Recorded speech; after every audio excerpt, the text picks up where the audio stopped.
রমজানে দ্রব্যমূল্য সহনীয় পর্যায়ে রাখতে সরকারি নজরদারি বাড়ানো হবে বলে জানিয়েছেন বাণিজ্যমন্ত্রী গোলাম মোহাম্মদ কাদের। তিনি আজ ঢাকায় প্রতিযোগিতা আইনের অগ্রসরতা বাস্তবায়নের সাহায্য সম্ভাব্য ক্ষেত্রসমূহ শীর্ষক আন্তর্জাতিক সম্মেলনে কথা বলেন।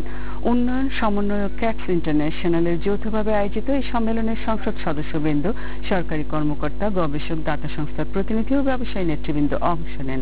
বক্তারা ব্যবসা বাণিজ্যে সুস্থ প্রতিযোগিতামূলক পরিবেশ উৎসাহিত করতে নবম জাতীয় সংসদের প্রতিযোগিতা বিল 2012 পাশ করায় সরকারকে ধন্যবাদ জানান।